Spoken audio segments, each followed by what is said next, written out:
Thank you everyone for coming. Annie said might only be one new one, but I'll take 10 seconds to just kind of go over the past 3 months. That's what we've learned about how our body understands, absorbs stress, trauma, is not so much in the psychology, but it's more in the physiology of the body, even cellularly, even genetically, and our body being an electrical charge, and our cells, our vagus nerve, our brain, put there for us to survive. Introducing overwhelm, something even chronic like COVID season, or something acute like an accident or abuses, things like that. Those things get stored at all those different levels for the purposes of survival. And understanding that it affects us at so many different levels. That's why I love that we pray before we start all these, because spiritual sits right there in the center of all of it. And I always encourage my audiences to pursue that spiritual connection, and if that's helps in your healing, get it. Go on, get it. I am totally down with that. What I want to do in our time is I always look at, well, what is the physiology? What's going on? And then what are some simple tools? That's really, and I'll keep doing this for as long as you guys will have me. There you go. I told you it would be at 30 seconds. Look at me. So the rest of the time, I'm just going to make up stuff. Maybe knock jokes. We'll see. So as I always like to inform my talks with my patient work. I'm a psychologist, and I see patients. Now that I'm in Arizona, I'm strictly telepsychology. So I still see patients, but I really enjoy the teaching of this stuff, because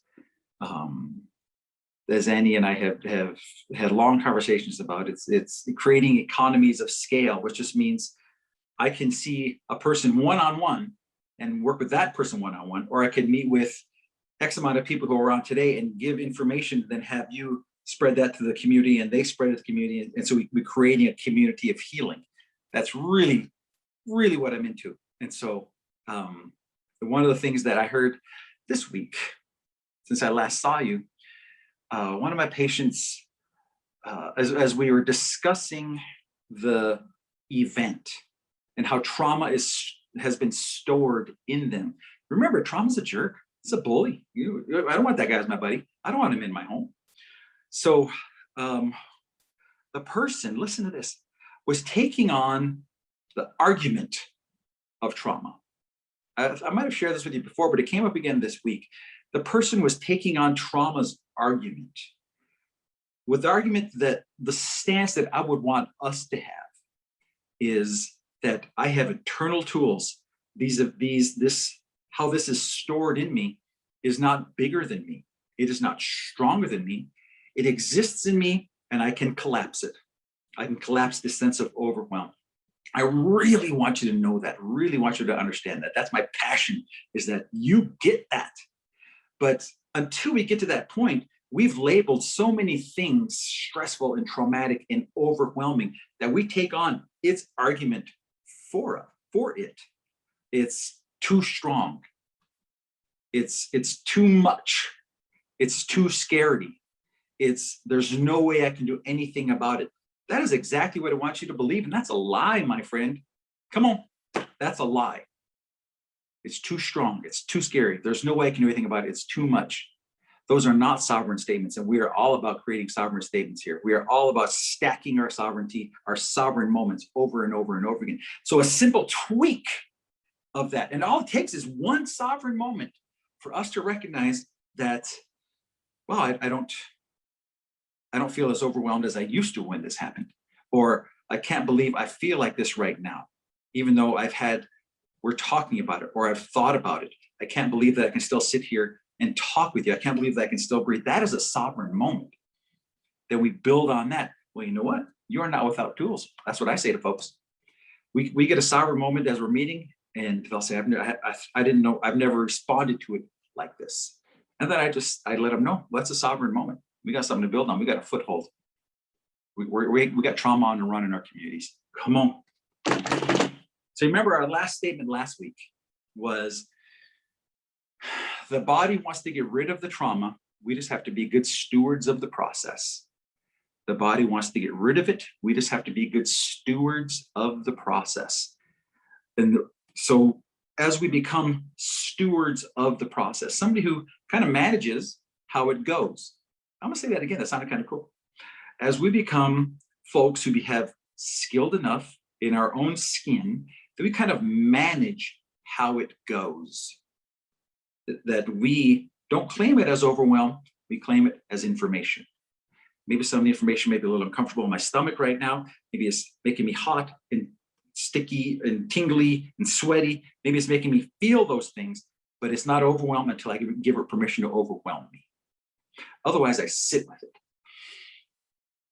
And I breathe that thing down. And today we're gonna explore. Well, today I'm going to introduce a little bit of a few other tools, but we're going to dive into the deep end of a tool in the future. So be sure to keep coming back because we're going to build and build and build and build. So once we get comfortable, just like we did last week, we told that story and then we kind of had sensation shifts in our body. That's happening all the time. Your body has sensation shifts all the time. You're getting this feedback loop all the time, and your body is deciding what to do in the middle of this feedback loop. Now, the amygdala, the part of the brain that holds stresses and traumas, may pick up on something that says, dude, what do we do with this information? And it makes our heart skip.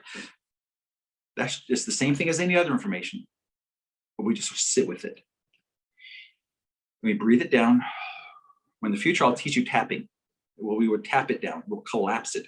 But for right where we are right now, we breathe it down and sit with it. If you remember pendulation from last week, the sympathetic and the parasympathetic, okay? The sympathetic gets us jacked up, the parasympathetic calms us down. And so the more we get stuck over here, the more we see a lot of flipping to anxiety. It goes from 1 to 10. There doesn't seem like to be there's never a 5. It goes 1 to 10. And there's symptoms of that. Trouble sitting still, loud noises bother folks. That's called a heightened startle response. Maybe they have trouble with temperature. One of I think I've shared with you before, after our tornado, my son, how it was stored in him was hyperarousal, which we're trying to make sure that you can get a lot done in a day if you have that, but we want to make sure he's sleeping okay. We want to be able to harness it. One of the things he's still having trouble harnessing is body temperature regulation. Like sometimes he'll randomly be cold. We're in Phoenix now, it's like 85 degrees today, and he'll put his seat warmer on in the car because he's cold. Or he'll be just dripping sweat. He'll walk around the house and just his underwear on because he's hot. He just has trouble with regulation, and that's his body dysregulating. So that's all body stuff. It's hypothalamus, it's the thalamus. It's his body saying, I'm not sure how to regulate this. And part of what we do with that is create safe environments. We help him with his breathing. A lot of things that we talked about when we talk about the vagus nerve, we do a lot of those things. And Carminda's is going to start doing just simple yoga with him, which helps. And I shared this with you before, that yoga crosses the midline of the brain. It's using both sides of the body.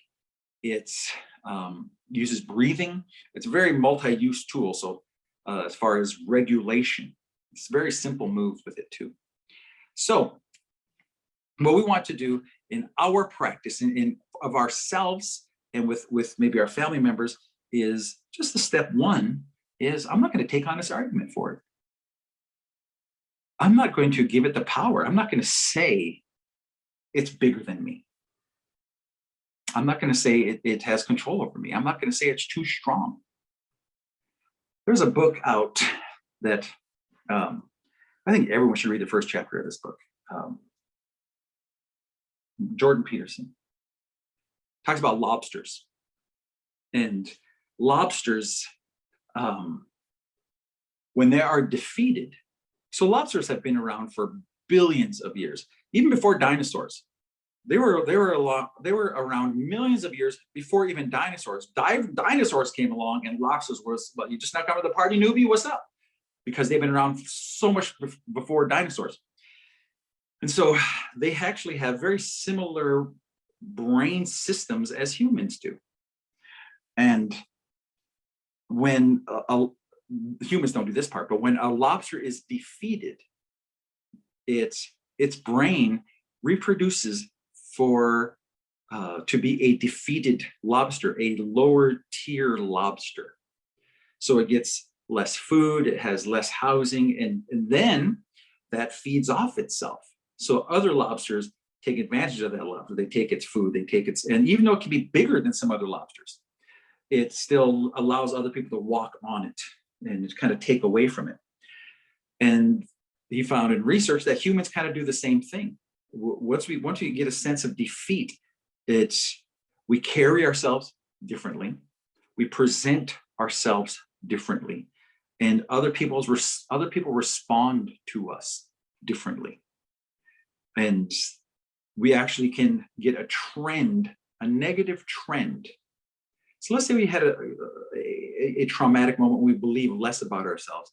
We start creating a negative trend because then other people believe less for ourselves. So we don't get the job, or maybe we don't believe we need to work hard for grades because this is who I am. So it becomes a negative trend. Here's what's fascinating. And I just did a talk with Onondaga Nation School, the students yesterday, and I told them all about this stuff. I said, but there's a trend upward too. If you don't let trauma say it's in charge of me, well, then who's in charge of me? I'm in charge of me, for crying out loud. I have autonomy, I have sovereignty, I have the space in the world, but trauma doesn't want us to believe that. Trauma does not want us to sit comfortably in our own skin, for crying out loud, because that's become sovereignty. Once you're sovereign, you can punch it in the nose. So you start an upward trend that you become more self-assured, self-sustained, sovereign. I do deserve this job. I do deserve a better relationship. I can earn better grades. I have a different understanding of myself in society, and society has different understanding of me within it. So it starts a positive trend. And a simple way is, which I thought was a really cool way, a summation of it in the book was stand up straight with your shoulders back. Stand up straight with your shoulders back. Just walk into a room, stand up straight with your shoulders back. Like that. We already talked about how it's good for the vagus nerve. Standing like this actually crumples it up so it can create stress. Standing up straight with your shoulders back. Listen to this. People perceive you differently. You don't have to be arrogant. None of us are better, worse. We're just filling up our space with the things that we want to fill it up with, not the things that you perceive I should be filled up with, and not the things that my history of trauma want me to fill it up with. Because in my sovereignty, I'm choosing to do it right now, just like this. So you guys know the research that when you frown, I just caught myself in my camera. I look like Robert De Niro there. How you doing? But when you frown, there's a different set of, you produce fewer endorphins and less dopamine. When you just do the act of smiling, your brain, this is amazing how we're put together. Your brain knows those face muscles. And so it lightens the heart, lifting of the chest, and creates endorphins in the brain. Just walking around smiling, walking around smiling, walking around smiling. That can actually change things. I even have a personal anecdote about that. When we left Standing Rock, I was 16 years old. And I had just, when we had moved to Standing Rock, I was in 3rd grade. And so we were there all those years. And second grade, we were there all those years. And it took me to like 4 years to just not get wedgies every day, for crying out loud, people. So finally, I got to the point where I wasn't getting wedgies every day. And I started to to lean into who I wanted to be and what I was going to be about. And I got a starting job role on the football team. And I thought, okay, I'm getting this figured out. And I started to stand straight, my shoulders back a little bit, having some wins, some victories. And then we moved from, for my sophomore, we moved from Standing Rock to Aberdeen, to the area office. So I went to Aberdeen Central, and I didn't know how to work the lunch line. Because in Yates, you just go up the line, and I knew everybody, we all knew how to do it, and then we didn't have to pay. I got to Aberdeen Central, and we had to pay for lunch. And Dad would give me like $2, and he'd say, "Here's $2, son, go buy yourself something nice for lunch." And so I'd go stand in line, and I didn't know how to work it. I didn't have any friends, and I could feel my shoulders coming back again. I could feel myself disappearing again. And I didn't eat lunch that whole, from January till school went out, May. I didn't eat lunch. I had like hundreds of dollars in just $2 bills. So because they have $2 and $1 bills, because Dad would give me $2 for lunch. And I never use it. Maybe I'd go for the federal building, I'd get a candy bar or something. Anyway, so the fall comes around, and I wanted to try for football, because at Standing Rock, I was a decent football player. So I thought, well, let me see if I can be a good football player with you guys then. And there was these big white dudes, like corn-fed, huge. And I thought, well, how am I gonna handle this? And I thought, I'm just gonna go as hard as I can, and then I'm gonna smile. I'm gonna be crazy for 7 seconds, and then I'm gonna smile. I became the smiling Indian on that football team. I would just, every time I attack somebody, and then I walk back to the huddle. I'd be in the huddle. I was the smiling Indian, but I could sense a shift in me, that I was standing up straight with my shoulders back, that the simple acts of saying, this moment is not bigger than me. That big dude is bigger than me, but this moment's not bigger than me. Moving here, that's not bigger than me. That's a part of my story. It's not bigger than me. The fact that I'm gonna be in this huddle, and I'm the only dark guy in the huddle. I'm gonna be the smiling dark guy.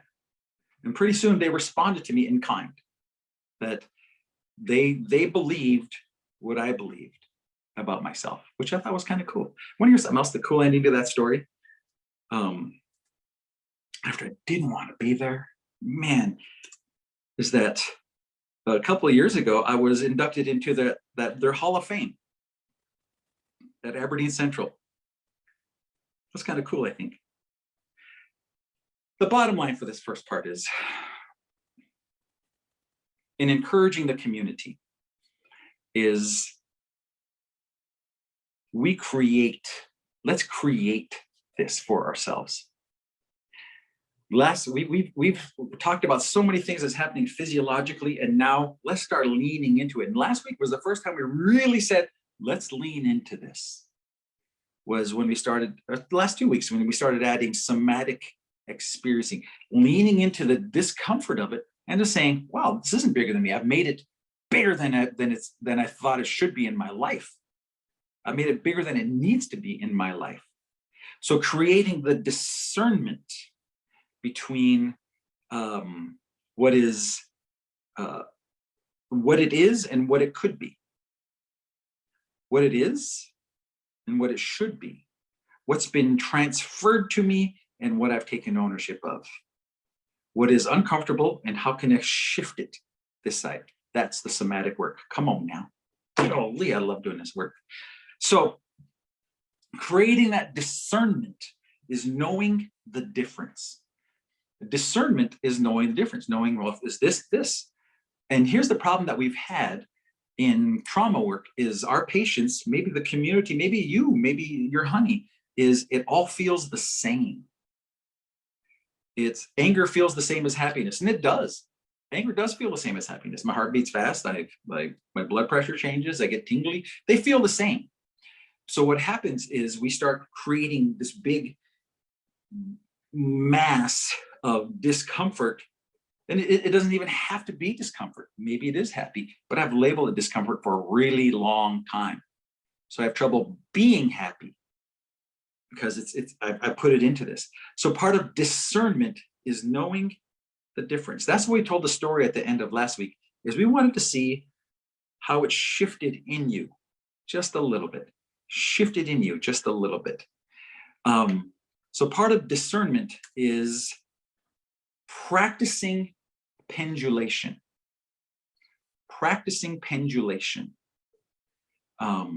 knowing what this feels like and this feels like, and practicing knowing the difference. So I'm going to do some, I wasn't going to do this, but I think I will, if I can find it. Please hold. Talk amongst yourselves. You're probably in a room by yourself. Okay, so here's what I'm going to do. I don't want that on there. Okay, here's what I'm, hold on.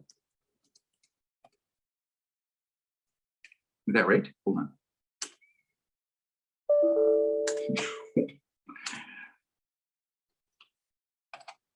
Oh, I know what it is. Never mind.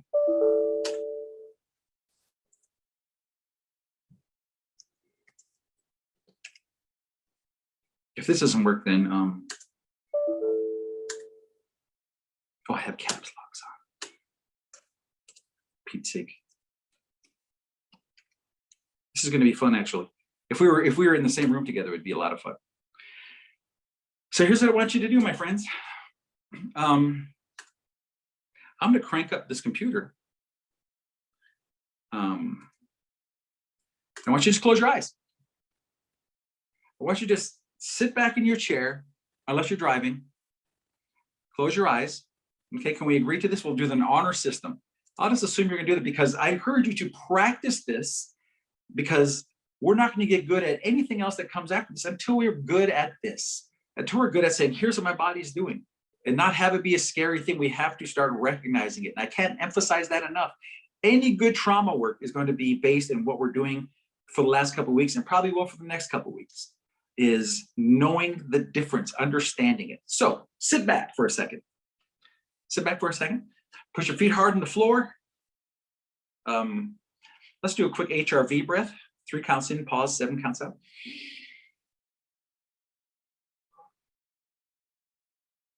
Let's do another one.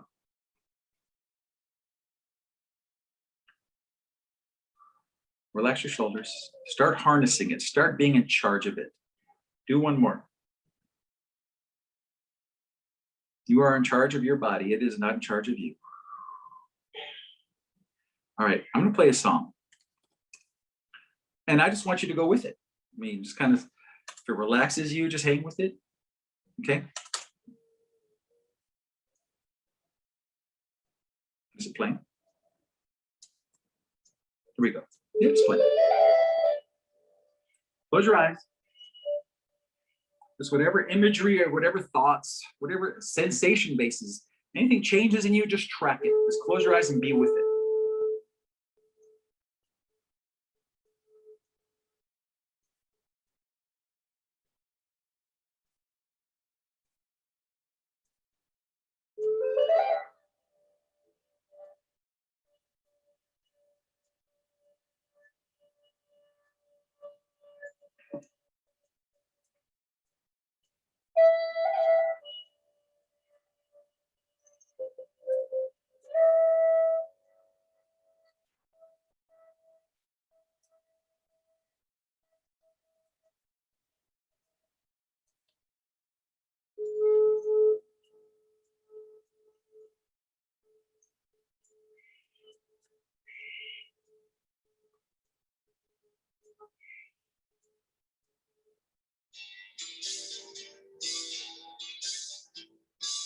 Keep your eyes closed.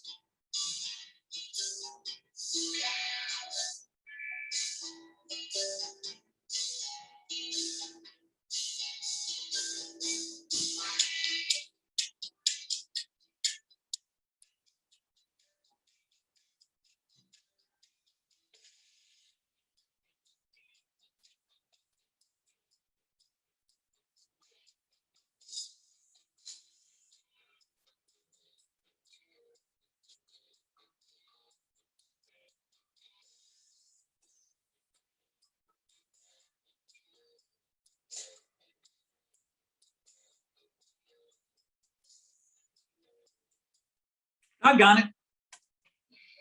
Okay, I understand you guys can't hear it. That's why this one would have been better face to face. But here's what the flow of it is, just so you know. That you're pendulating like this constantly, all day, every day, all night, every night, every second of your life. You've been doing this we need to practice knowing that all the time.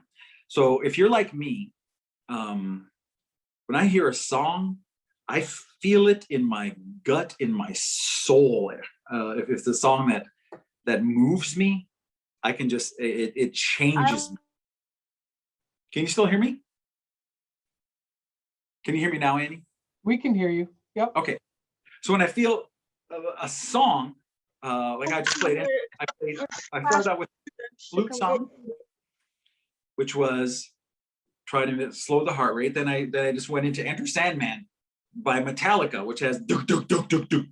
And then it's funny if we were together in a group, when we start out with the flute song, people like do this, their lips starts quivering because they're almost asleep. And then I put on Enter Sandman and people start doing this. And they're not even looking at each other, so they don't know that they're doing this. And then I'll put on like Staying Alive by the Bee Gees, and people start doing like this in their seat. Then I got to end it with flute music again, just so they can calm down. Really what they were doing, they were feeling, hear me say this, a somatic change. Their body said, this, I feel this. And that's a somatic change. Your heart rate changes, you get more groove in your muscles, you feel in your stomach, all this stuff. That is the key, that is the core to the work that we need to do. And the more you get good at that, understanding how your body's shifting and then hanging with it and understanding it better, knowing it, become fascinated with it. Rather than afraid of it or angry with it or frustrated or anything like that, just become fascinated with it because it's just information. And some of that information, if I put on Staying Alive, that information makes you want to dance. So understanding that doesn't happen arbitrarily. It's connected to something and it has a root, and then it changes how you feel somatically. Let's keep going. One of the things that I always encourage is playing games. Playing games with kids, playing games with your honey. And one of my favorite games with, I play with adults as well, and adults love it. It's called Alligator Hunter. And Alligator Hunter is a way to get this thing going. I've talked with you guys a little bit about Alligator Hunter. I'd like to train you in it now. Alligator Hunter is a way to get the sympathetic jacked up and the parasympathetic to calm down. You're almost forcing this to occur. So we want people to know the difference. And so whatever age group I'm working with, I'll start out with, what does your body feel like when it's excited, hurt, angry, frustrated? And I have them list those things. And usually it's hot, tingly, my heart's beating fast, my breathing shallow, maybe my arms are tingly. If they're younger and they can't find the words, have them point to it on their body. And then I'll have them talk about, what does it feel like when you're almost asleep? And maybe heavy. I'll ask them what their breathing's like. Is their body hot or cool? I ask them those things because I want them to know the difference. You're setting the table here now. I'm setting the table for you guys. I want you to know the difference. Otherwise, we've never been asked to know the difference. Particularly in trauma, maybe there isn't any difference. Maybe we just avoid it completely anyway. So once we do that, get them to know the difference. I play Alligator Hunter, and the kids, you know what? I play with my own kids, and they love it. I play with kids in schools. I play with adults when they do in-person training. We play Alligator Hunter, and what it is I am the Alligator Hunter. I hang out in the swamp, and all the kids, or you guys, are the alligators. And a lot of folks don't know this, but when the alligator hunter leaves to go into town for a while, all the alligators have like a party. They all walk around high-fiving. I have them sing happy birthday or hey Jude or whatever they want to sing. And they're giving high fives to each other. Okay, but when the alligator hunter comes back, they have to be perfectly still, otherwise the alligator hunter can see them. So let's just boom, get jacked up, disappear. Get jacked up, get to green. Get jacked up, calm down. We do that. So I'll say alligator hunter's gone, and I'll use kids first. So when I say alligator's gone, and the kids just start, they go nuts, man. A lot of these kids have trouble controlling themselves anyway. And so when I say you have permission to be out of control, like I'm peeling kids off the ceiling, and I want them to. And I tell them, you're not in trouble with me, man. I want you to get jacked up. So they're running around, and then I'll say, alligator hunter's back. And probably 75% of the kids can stop. At least they can stop this first time. And at least just stand there. Then you got 25% that, like I said, you're peeling them off the scene. They have no control over their bodies. They can't, and the teachers will be saying, you guys listen, and I tell the teachers to be quiet, and I'll tell the kids, you aren't in trouble with me. How can I hold them accountable to something that they've never been introduced to before? How can I hold them accountable for creating autonomy in their body or sovereignty in their body if they've never even done it before? So I'll go up to them and I'll say, let's practice. And I said, you'll get there. I know you'll get there.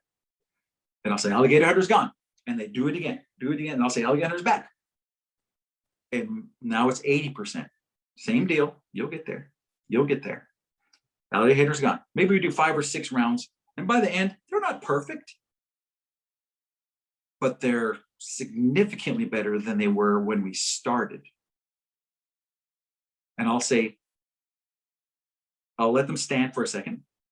And then I'll go up to them and I'll try to make them giggle. I won't touch them or anything, but I'll say things like, shh, shh, shh. And I'll be silly about alligators or whatever.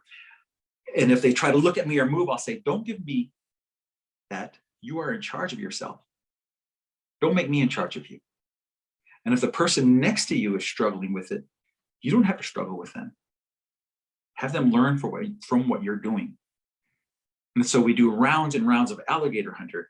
And after a while, in many school districts, I've had superintendents call me and say, I don't know what you're doing with those kids, but after recess and after lunch, they are the first ones to calm down. Because what we're doing is we're oiling up this autonomic system that has the sympathetic and the parasympathetic. We're oiling that up. And so they know that they have the capacity to do this. Even during stressful situations, they can do this. Even when there's a test, they can do this. Even when there's people screaming at home, they can do this. And I'll say, you know what? Maybe when you're at home and something's happening at home, you can be able to, like you're playing alligator hunter, maybe go outside or go to your room or go find a bathroom and just kind of get to green on your own, because this is a tool you have now. And I make sure to go out of my way for those couple that were really struggling. As they're all leaving the room, I'll go up to them and I'll say, I saw you improve. I noticed that. You know, I let them know that they have sovereign victories. Same, you can do that. It's a fun game with adults. I've done it at staff meetings, with the intention of, because particularly in school districts, we think sit down and be quiet is some sort of magic power our hand has, but it's actually an intimidation tool of kids who maybe grow up in intimidation. So rather than have my intimidation tool, I teach them how to be calm, how to be sovereign. Really, the bottom line of that is you can do that for yourself. Anything is a game of alligator hunter. Anything's a game of alligator hunter. We just got, I think I just shared with you guys that we came to Arizona, and our house is pretty much a barn, because we had to repaint everything, and it's just been a barn for the past 3 weeks. And we just got carpet in my little bedroom right here at about 20 to 3. And I thought, oh, I gotta get ready. And so I jumped in the shower. This is what I look like clean. I jumped in the shower and I sat down, sympathetic, and I sat down because I want to be my best for you guys. Pendulation. The more you practice it, the better you get at it. The more you practice it, the better you practice it driving. You don't have to close your eyes, but know that your body changes. Practice it when your honey yells at you. Practice it when your kid sparks something. You practice it when a song makes you feel a certain way. Practice it when something on TV makes you a certain way. When you feel a message from your body, just sit with it. Get to know it, become skilled at it. Because once you become skilled at it, you can help others become skilled at it themselves. There's our economies of scale right there. That I talk about it, I practice it for myself, I teach you guys, you teach your kids, we're making change. So just in the last 10 minutes or so, I wanted to talk about a few different skill things.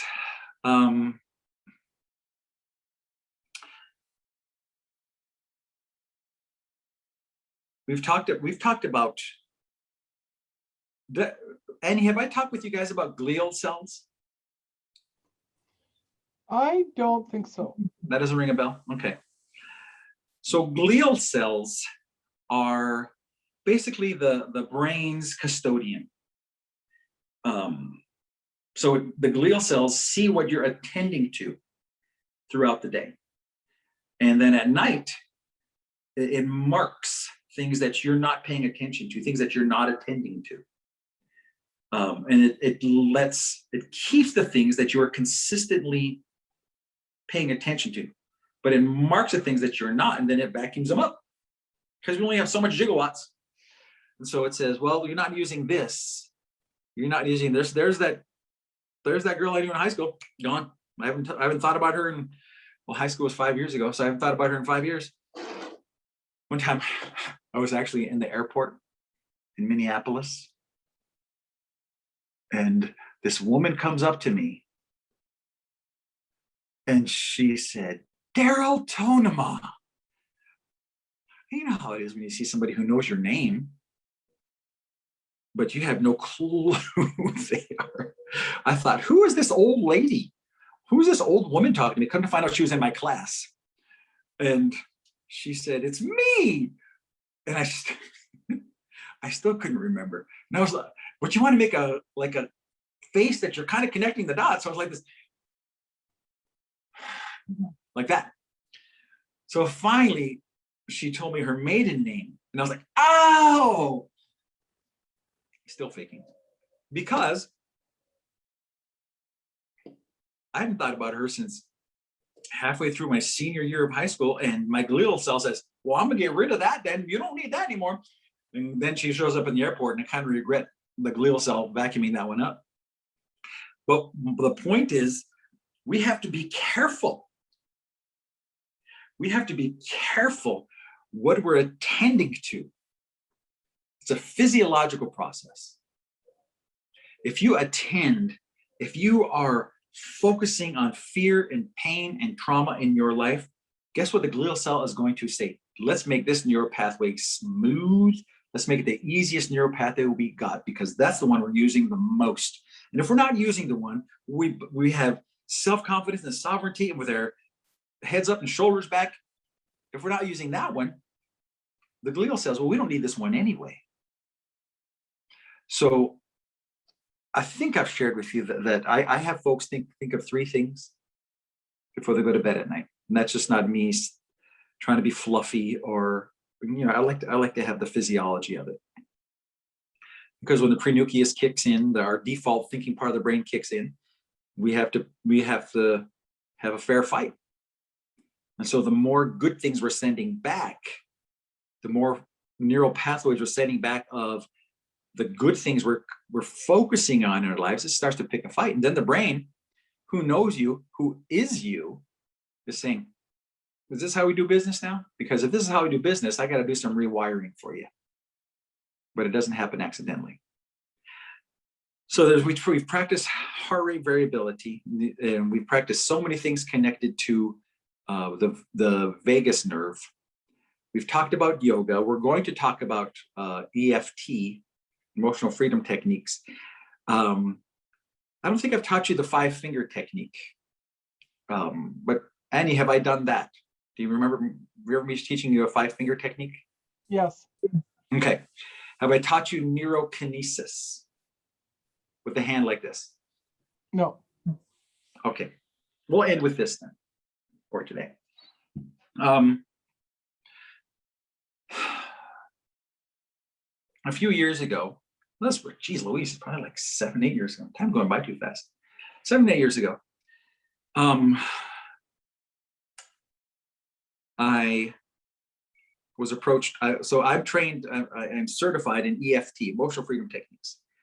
And the person who I was trained from said, do you know about neurokinesis? And so I researched neurokinesis, and it kind of fell similarly into somatic tools using the body. You know, where the sweet spot for me was, we're perpetually doing things for self-regulation. We're like, oh, or no, or oh, dude, like that, or this here. We're perpetually working the points in our body that we're going to learn in tapping. We're perpetually using these points for self-regulation. Probably some of you are playing with your hands right now, or you have your hand like this, or you're doing this, or maybe you have your ankles crossed. Maybe some of you have your tongue against the roof of your mouth right now. This is just our body saying, well, let's just keep the brake on a little bit. What's exhausting though is when you have the gas and the brake both to the floor. So we want to let up on the gas, the vagal brake. We want the body to have better regulation. So, you know, people fidget with their hands. We've talked about this during the 5-finger technique, where people fidget with their hands a lot. Why? Particularly when they're stressed. Why are they doing this? Wringing their hands. That's even a common phrase. They were wringing their hands. Why people wring their hands? Because there are so many points in the hand for self-regulation. So I always think, well, let's make all these points work for us instead of just doing it arbitrarily. Let's make these points work for us. So what I have adults, students do, and I'll watch folks, and I've shared this with you before, I'll watch folks as I'm talking with them. They won't know that that's what I'm doing, but I'll see where they gravitate toward. Some people sit like this, and they're telling me there's a point here and a point here that is helping them with self-regulation. Or people do this a lot, they're telling me there's a point here. If they sit like this, they're telling me there's points on their head that help us set self-regulation. If they sit like this, you'd be surprised how many people sit like this. They're telling me they're using these points for self-regulation. If they're wringing their hands a lot or hugging their hands like this, they're telling me they use that point a lot for self-regulation. So they're telling me which is the most efficient one to use.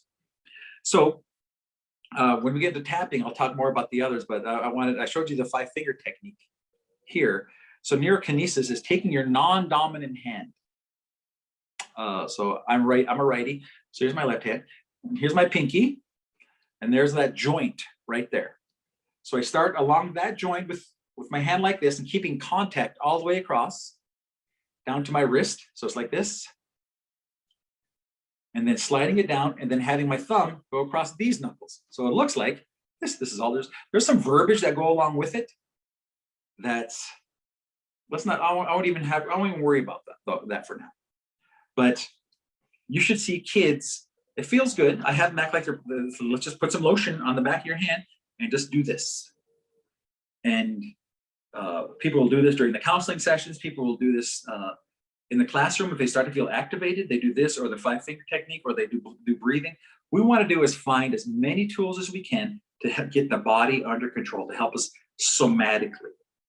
So the verbiage that goes with this really has to do with telling the midbrain to sit. But let's not even worry about all the thinking part of it. Let's just practice this motion here.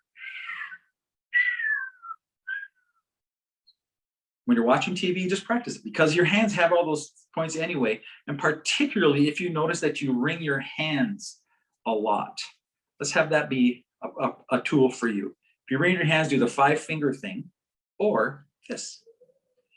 We want to find is the tool that connects most with you.